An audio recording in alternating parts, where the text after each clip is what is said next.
Hello friends, என்னோடய breast feeding journey பற்றி சொல்ல போகிறேன் இந்த வீடியோவில்.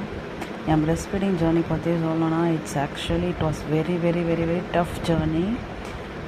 நான் ப்ரெக்னெண்ட்டாக இருக்கும்போதும் சரி, அதுக்கப்புறமும் சரி, நான் யோசித்ததே இல்லை பிரெஸ்ட் ஃபீடிங்லாம் இவ்வளோ டஃப்பாக இருக்கும், பிரெஸ்ட் ஃபீடிங்கில் இவ்வளோ விஷயங்கள் இருக்குது அப்படிலாம் எனக்கு கொஞ்சம் கூட அவேர்னஸ்ஸே இல்லை. அது ஆக்சுவலாக ரொம்ப தப்பு. முதல்ல இந்த விஷயம்லாம் எனக்கு தெரிஞ்சிருந்தால் மேபி என்னுடைய பையனை நான் ஃபஸ்ட்லேருந்தே பிரெஸ்ட் மில்க் குடிக்க வச்சுருக்கலாம். ஆக்சுவலாக பார்த்திங்கன்னா இப்போ அவன் ஒரு 21 டேஸ்க்கு சுத்தமாகவே பிரெஸ்ட் மில்க் குடிக்கவே இல்லை. அவன் நான் பிரெஸ்ட் மில்க் குடிக்காததுக்கு காரணம் அவனுக்கு பிரெஸ்ட் மில்க் வரல அப்படின்னு நான் நினச்சேன் ஃபஸ்ட்டு ஒரு 3 டேஸ்க்கு. அப்புறம் ஹாஸ்பிட்டல்லே சொன்னாங்க, உங்களுக்கு பிரெஸ்ட் மில்க் நல்லா தான் இருக்குது, அவங்களுக்கு குடிக்கிறதுக்கு கஷ்டமாக இருக்கும் மேபி அப்படின்னு சொன்னாங்க. அப்புறமா தான் நான் கூகுள் பண்ணி சர்ச் பண்ணி பார்க்கும்போது நிறைய விஷயங்கள் இருந்தது. அதில் எனக்கு ஃப்ளாட் நிப்பிள்ஸாக இருக்கிறதால பிரெஸ்ட் ஃபீடிங் பண்ண முடியல பாப்பாவுக்கு வாய் வச்சு பிரெஸ்ட் ஃபீட் பண்ணுறதுக்கு கஷ்டமாக இருக்குது அப்படின்றதால தான் அவனால் குடிக்க முடியல அப்படின்றது எனக்கு புரிஞ்சுது.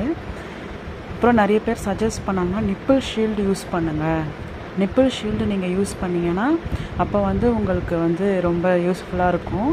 அப்போ பாப்பாவுக்கு அந்த கஷ்டம் தெரியாது, அவன் நிப்பிள் ஷீல்ட்லேருந்து மில்க் பிரெஸ்ட் ஃபீட் பண்ணிவிடுவான் அப்படின்னு சொன்னாங்க.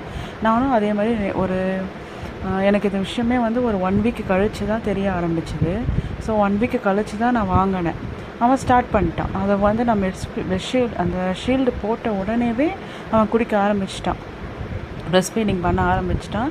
சரி, ஓகே, அப்பாடா பிரச்சனை முடிஞ்சது போல் அப்படின்னு நினச்சேன். ஆனால் ஆக்சுவலாக பார்த்தா அதுக்கப்புறம் இன்னொரு ப்ராப்ளம் ஸ்டார்ட் ஆச்சு. அவன் சுத்தமாகவே பிரெஸ்ட்டை பார்த்தாலே அழுக ஆரம்பிச்சிட்டான். பிரெஸ்ட் ஃபீட் பண்ணாலே அழுக ஆரம்பிச்சிட்டான்.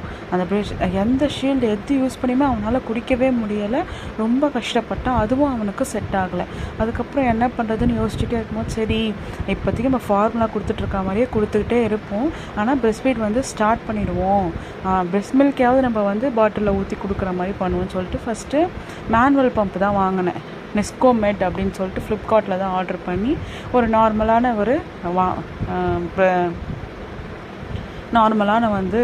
நம்ம யூஸ் பண்ணுற கையிலேயே பண்ணுற மாதிரி தான் வாங்கினேன், மேனுவல் பம்ப் தான் வாங்கினேன். ஆனால் என்னால் சுத்தமாக அதில் பண்ணவே முடியல, செம்ம பெயின், கை பயங்கரமாக வலிக்குது அதில். ஏன்னா நம்ம இப்போ நியூபார்ன் பேபினா அடிக்கடி மில்க் கொடுத்தே ஆகணும். ஸோ அடிக்கடி பிரெஸ்ட் அந்த பம்ப் பண்ணிகிட்டே இருக்கும்போது ரொம்ப கஷ்டமாக இருந்துச்சு, என்னால் பண்ணவே முடியல. சரி, நம்ம எலக்ட்ரிக் பிரெஸ்ட் பம்பே வாங்குவோம் அப்படின்னு சொல்லிட்டு எலக்ட்ரிக் பிரெஸ்ட் பம்பும் வாங்கினேன். அது அமேசானில் வாங்கினேன் electric breast pump, love lab. அதுதான் ஒன் சைடு மட்டும்தான் அது பண்ணணும்.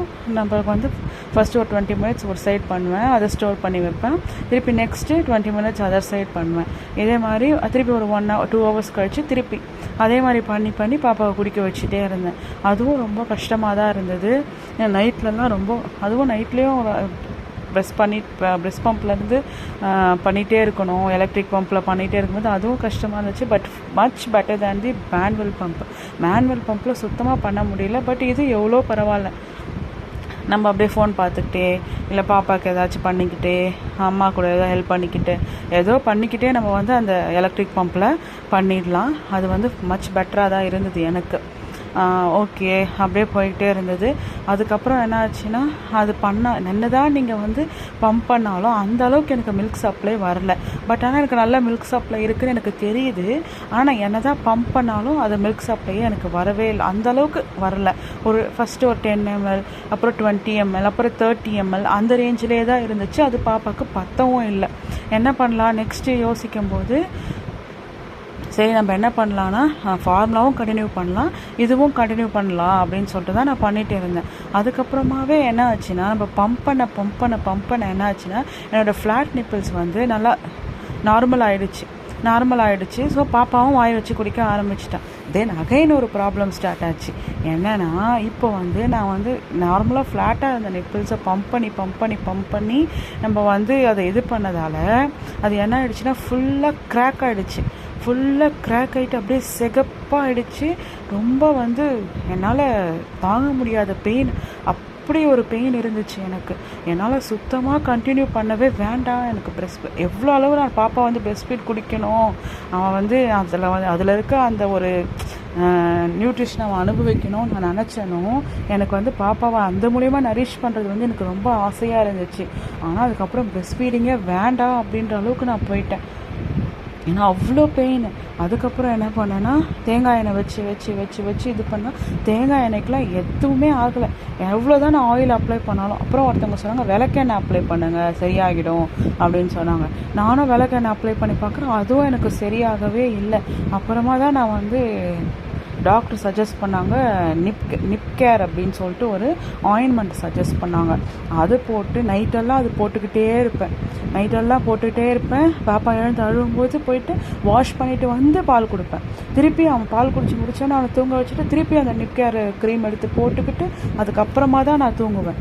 இவ்வளோ ப்ராப்ளம் ஃபேஸ் பண்ணி கடைசியாக 21st டே சார் குடிக்க ஆரம்பித்தாங்க பிரஸ்ட் ஃபீடு. இப்போ 9 months ஆகுது. கண்டினியூவாக பிரஸ்ட் ஃபீட் பண்ணுறேன். 6 months வரைக்கும் எக்ஸ்க்ளூசிவ் பிரஸ்ட் ஃபீடிங் பண்ணேன். இப்போது 6 monthsக்கு அப்புறமா சாலிட் ஃபுட் ஆரம்பித்தோம். இப்போயும் ஃபீட் பண்ணிகிட்ருக்கேன். இப்போ என்னென்னா நைட்டெல்லாம் பிரஸ்ட் ஃபீட் வேணுன்றாரு, ஃபீடிங்கே விட மாட்டாரு. இப்போ இதில் என்ன பிரச்சனை, இப்போ எப்படி இதை ஸ்டாப் பண்ண போகிறோம் நம்ம அப்படின்றது தான் இப்போ ஒரு பெரிய பிரச்சனையாக இருக்குது. ஆனால் 21 daysல அவன் பிரஸ்ட் ஃபீட் பண்ண ஆரம்பித்து அந்த நரிஷ்மெண்ட் என்னால் பேபிக்கு கொடுக்க ஆரம்பித்த போது எனக்கு ரொம்ப ஹாப்பியாக இருந்துச்சு. என்னதான் இருந்தாலும் அம்மாவாக இருந்தால் அந்த நரிஷ்மெண்ட் அவனுக்கு தேவை அப்படின்றது எனக்கு ரொம்ப புரிஞ்சுது. ஏன்னா என்ன தான் பம்ப் பண்ணாலும் என்னால் அந்த பிரஸ்ட் பம்பில் மில்க் என்னால் கொண்டு வர முடியல. ஆனால் பாப்பா வந்து பால் பத்தலை அப்படின்னு சொல்லிட்டு 6 months அழுததே கிடையாது. மற்ற விஷயங்களுக்கு அழுவானே தவிர பால் பத்தலை அப்படின்ற பிரச்சனை அவனுக்கு வரவே இல்லை. அப்போ தான் எனக்கு புரிஞ்சுது, பாடிக்கும் நம்மளுக்கும் அம்மாக்கும் பாப்பாக்கும் நிறைய கனெக்ஷன் இருக்குது. ஆனால் அந்த பிரஸ்ட் பம்புக்கும் நம்மளுக்கும் எந்த சம்மந்தமும் இல்லை அப்படின்றது எனக்கு நல்லாவே புரிய ஆரம்பிச்சுது. அப்புறமா பாப்பா அட் லாஸ்ட் 21st டே ஹாப்பியாக ஸ்டார்ட் பண்ணாங்க பிரஸ்ட் ஃபீடிங் ஜேர்னி. இன்னும் 9 months போயிட்டு இருக்குது. இப்போது சாலிட் ஃபுட் 6 monthsலேருந்தே சாலிட் ஃபுட் கொடுக்க ஆரம்பிச்சிட்டேன். Solid food plus breast feeding ரெண்டுமே கம்பைன் பண்ணி தான் இப்போ போயிட்டுருக்கு. நான் எப்படி சாலிட் ஃபுட் கொடுக்குறேன், எப்படி அட் சேம் டைம் வந்து பிரஸ்ட் ஃபீடிங் வந்து ஃபாலோ பண்ணுறேன், என்னென்ன டைமிங்கில் என்னென்ன கொடுக்குறேன் எல்லாமே உங்களுக்கு ஷேர் பண்ணுறேன். என்ன மாதிரி சாலிட் ஃபுட் வேணும், என்னென்னா உங்களுக்கு கொடுக்குறீங்கன்னு உங்களுக்கு தெரிஞ்சுக்கணுன்னா லைக் பண்ணுங்கள். என்னென்ன வேணும்னு சொல்லிட்டு கமெண்ட் பண்ணுங்கள். நான் கண்டிப்பாக உங்களுக்கு அடுத்தடுத்த வீடியோஸில் போடுறேன். வீடியோ பிடிச்சிருந்தால் லைக் பண்ணி கமெண்ட் பண்ணி ரிலையன்ஸ் கிரியேஷன்ஸ் சேனலை சப்ஸ்கிரைப் பண்ணுங்கள். தேங்க்யூ, பாய்.